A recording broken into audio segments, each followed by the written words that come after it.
कि दोनों के किरदार में फर्क है। प्रेम कुमार जी, आपसे सवाल है कि एक तरफ जो है बार्गेन करने की स्थिति में कोई नहीं होगा बीजेपी वाले उस मामले में। आप समझ लीजिए कि आपको कितनी मिलेंगी और ले लीजिए, नहीं लेना तो जाइए, फिर आप भी उधर 26 और 27 हो जाइए।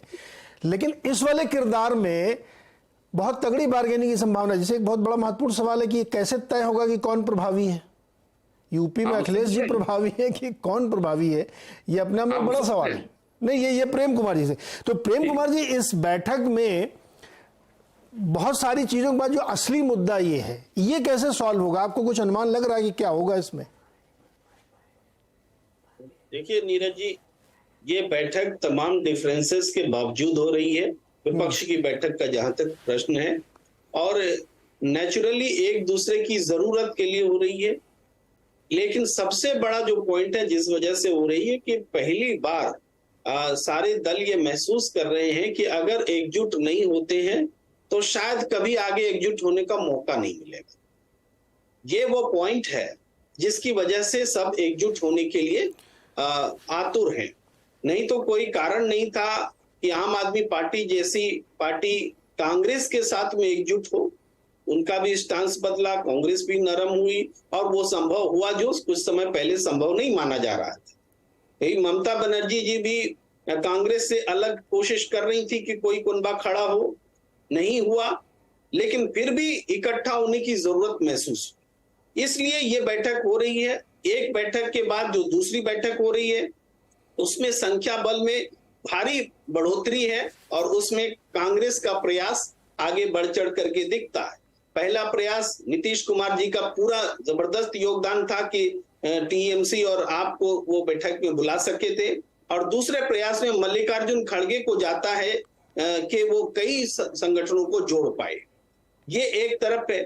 अब दूसरा जो प्रयास है उससे जो बेचैनी पैदा हो रही इन प्रयासों के बीच सत्ताधारी दल के लिए, तो देखिए विपक्ष तो एकजुट होने के लिए अभिशप्त है एक तरफ से, कि उसको तो जब जब संकट होगा विपक्ष का मतलब बिखराव होता है, जरूरत के हिसाब से उसको इकट्ठा होना होता है, रिजल्ट लेना है। लेकिन सत्ता पक्ष के लिए ऐसी कोई अनिवार्यता नहीं है कि वो इकट्ठा हो, लेकिन फिर भी वो इकट्ठा होने के लिए तैयार हुए, क्योंकि एक अकेला सब पर भारी बोलने वालों को क्या जरूरत थी इकट्ठा होने की। लेकिन वो इकट्ठा होने लगे क्योंकि विपक्ष की एकजुटता का असर जो है उनको डराने लगा।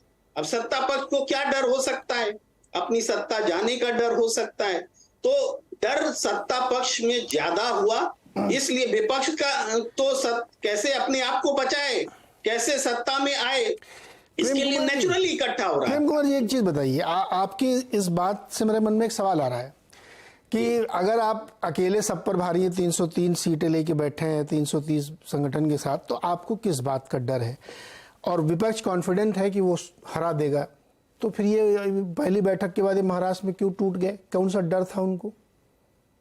आपको तो कॉन्फिडेंस है ना कि अभी हम 24 में हराएंगे, तो क्यों टूट गए? फिर शरद पवार जी क्यों नहीं रोक पाए? वो तो बहुत ही टॉलेस्ट लीडर है कंट्री के। हाँ, गंभीर सवाल है। टूट जाना अगर उनके हाथ में होता, शरद पवार जी के हाथ में, कि टूट जाना और टूट से बच जाना उनके हाथ में, तो वो ऐसा नहीं होने देते, कोई भी पार्टी नहीं होने देती। संभाल नहीं पा रहे, अब आप बता गठबंधन संभालेंगे, अपनी पार्टी को संभालो। जी, आपके इसी प्रश्न ने तो शरद पवार जी को बेचैन किया कि वो पहले दिन वो बैठक में नहीं आए। यही प्रश्न उनके भी मन में उठ रहा होगा कि लोग हमारी तरफ देखेंगे तो उनके मन में सवाल आएगा कि जो अपनी पार्टी नहीं संभाल सका वो विपक्ष को क्या संभालेगा। शायद ये एक वजह रही होगी कि वो पहले दिन नहीं आए, और वो रुतबे में कमी आई है, इसमें कोई दो मत नहीं है, ये रुतबे में कमी आई है। और इसको हम विपक्ष का चैलेंज देखते हैं कि भाई एक तरफ एक भतीजा पटना में भी है जो कहता रहा कि हम हनुमान है, लेकिन वहां चाचा को अलग कर दिया गया भतीजा से, उसमें बीजेपी का योगदान है क्योंकि सारे केंद्र में मंत्री रहे, भतीजा को अलग कर दिया गया। और दूसरे तरफ भतीजा को मंत्री बना दिया गया, डिप्टी सीएम बना दिया गया, और चाचा को अलग कर दिया गया, वो महाराष्ट्र है। प्रेम कुमार जी, भतीजा भी आ गया, भतीजा आ गया एनडीए में। तो मैं वो कह रहा हूं कि एक भतीजा पटना में बिहार में, और एक भतीजा महाराष्ट्र में, और दोनों भतीजे आ गए एनडीए में सर। दोनों है। मैं कह रहा हूं कि पटना वाले भतीजा को जोड़ा जा रहा है, चाचा को पहले जोड़े हुए थे, और महाराष्ट्र में चाचा से भतीजा को अलग कर दिया गया है, और सबके पीछे बीजेपी है, सबके पीछे बीजेपी। जहां गलत हो रहा है वहां बीजेपी है। नहीं गलत, देखिए गलत सही राजनीति में मुझे नैतिकता और वैल्यू की बात करना बड़ा अटपटा सा लगता है। ये सब तो छोड़ दीजिए, ये सब कोई मतलब नहीं। ये बिजनेस है, हम लोग बिजनेस की लैंग्वेज में कहते हैं ये बिजनेस है। कौन कहाँ कैसी अपनी बिसात बिछा सकता है, वो बिसात बिछ रही है उसमें। मूल सवाल ये उठता है कि अगर आप इतने कॉन्फिडेंट है तो आप टूट क्यों रहे, छितर बितर क्यों रहे, क्यों नहीं संभाल के रख पा रहे। ये तो बड़ा गलत मैसेजिंग जाती है, ये सवाल समझना जरूरी होता है। हर्षवर्धन के पास आता हूं प्रियंका बजाज के पास। हर्षवर्धन जी, ये जो पूरा है, इस पे क्या जनता को टेकन फॉर ग्रांटेड लेके चल रहे हैं क्या सब लोग? हम इधर हो जाएंगे, हम इधर हो जाएंगे। अरे भाई कभी नीचे तो पूछ लो। एक तस्वीर ये भी बनती दिख रही है कि चुनाव उससे पहले कई राज्यों के होने हैं, तो राज्यों में क्या अलग अलग लड़ेंगे और केंद्र वाले में फिर सेटिंग कर लेंगे, या पूरा एक ऐसा गठबंधन बनेगा जो मूल सवाल है कि ऐसा गठबंधन है कि हमेशा इनके खिलाफ ही लड़ना है। तो मेरा सवाल ये है कि एक तरफ कितने हो गए 38-40 और एक तरफ 26, तो जनता को आपने टेकन फॉर ग्रांटेड ले लिया है, उसकी तो कोई पूछ ही नहीं रहा है। नीरज जी, देखिए, जनता को तो टेकन फॉर ग्रांटेड लेने वाले सत्ता से बाहर हो गए। जनता को टेकन फॉर ग्रांटेड लेगा वो सत्ता में नहीं रहेगा। लोकतंत्र वो ऐसा नहीं रहा कि कहीं कीट कहीं का रोड़ा, भानुमति ने कुंबा जोड़ा और कुंबा जुड़ जाएगा। अब नहीं जुड़ता है, और कुंबा जुड़ेगा तो टूटेगा भी, क्योंकि राजनीति पहले भी निर्मम थी, अब और निर्मम हो चली।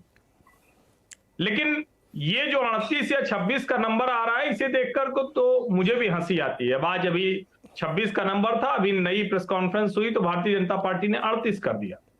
अब एनडीए का संख्या में बहुत ढेर सारी पार्टियां होना ये कोई नई बात नहीं, और यूपीए में भी बहुत ढेर सारी पार्टियां थी।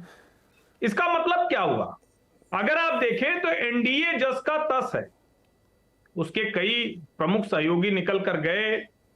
एक परसेप्शन के तौर पर हुआ कि भाजपा अब इतनी बड़ी हो गई है कि सहयोगियों के साथ नहीं है, लेकिन यूपीए तो बड़ा भी नहीं हुआ, फिर भी यूपीए खत्म होता चला गया। तो सबसे पहले तो ये कि जो यूनाइटेड प्रोग्रेसिव अलायंस था, उसकी विश्वसनीयता पूरी तरह से ध्वस्त हुई, जनता की निगाहों से वो गिर गया। अब उन्हीं लोगों को लेकर नई बनानी है, मतलब जिसको कहे ना कि तहरी जो है वो नई किसी को पसंद आई तो अब जरा उसमें थोड़ा मूंगफली डालेंगे, थोड़ा काजू डालेंगे, थोड़ा बादाम डालेंगे, और उसके बाद जब सर्व करेंगे तो धनिया वनिया ऊपर से डाल के अच्छे से प्याज टमाटर, अच्छा नहीं टमाटर छोड़ दीजिए, टमाटर महंगा है अभी, तो वैसे ही जितना महंगा टमाटर अभी है ना, वैसे ही इन दलों के बीच का भरोसा, ट्रस्ट, वो बड़ा महंगा है। अब आप सोचिए, 3 दिन से कांग्रेस पार्टी कह रही है कि अरविंद केजरीवाल झील बनाना चाहते थे, देखिए झील बना दिया दिल्ली को। पंजाब में कांग्रेस का उप मुख्यमंत्री, उसको गिरफ्तार करके पंजाब का स्टेट विजिलेंस ले जाता है, जो मुख्यमंत्री रहा है चन्नी जी, उनके खिलाफ कार्रवाई होनी है। और जिस तरह की स्थितियां हैं उसमें वो कार्रवाई रुकेगी ऐसा संभव नहीं। लेकिन इतने विरोधाभास के बाद अगर ये लोग हैं, तो दरअसल जो आपने शुरू में कहा कि इनको जनता का ट्रस्ट नहीं मिल रहा है, तो अब ये एक दूसरे के ऊपर ट्रस्ट का दिखावा कर रहे हैं। और चूंकि राहुल गांधी अब सांसद नहीं रहे, तो सोनिया जी का इस बैठक में जाना जरूरी था। आज आप पूरी उस यूनाइटेड वी स्टैंड वाले होर्डिंग को देखें तो जितनी 2 तरह की होर्डिंग है। एक होर्डिंग है जो स्क्वायर में, चौकोर में बनी हुई है, एक सर्किल में बनी हुई। सर्किल वाले में मल्लिकार्जुन खड़गे, सोनिया गांधी और राहुल गांधी बीच में, अगल बगल उनके वो ध्रुव तारा है या एपी सेंटर है, धुरी है, उनके अगल बगल सारे नेता हैं, छोटे बड़े जो भी हैं। और जब ऊपर से नीचे आते हैं तो ऊपर मल्लिकार्जुन खड़गे, सोनिया जी और राहुल जी हैं। आज विपक्ष की यही अवस्था हो गई है, क्योंकि कोई भी इस स्थिति में नहीं है जी जो कहे कि हम चैलेंज करते हैं, हम जनता के बीच में जाएंगे और हम करके दिखाएंगे। ये स्थिति किसी के है नहीं। मजबूरी का गठजोड़ आज तक राजनीति में कभी नहीं चला है, और कोई सिद्धांत नहीं है, कोई एजेंडा नहीं है, कोई सीधी लड़ाई नहीं दिखती कि आप इस मुद्दे पर आंदोलन कर रहे हैं। सब लड़ रहे हैं, चलो ठीक है हम नहीं लड़ पा रहे तो एक साथ आते हैं। लेकिन इस सब के बावजूद भारत की राजनीति जिस तरह की है, उसमें अगर ये सारे दल एक साथ आकर लड़ते हैं तो एक तरह से कहें ऑप्टिक्स भी अच्छा है, और ठीक है पब्लिक के बीच में जाएंगे तो शायद कुछ भरोसा बने, कमजोर सब कुछ बेहतर हुआ। जी शेखर सर, मुझे एक सवाल है जिसका मुझे जवाब सबसे चाहिए। क्या इस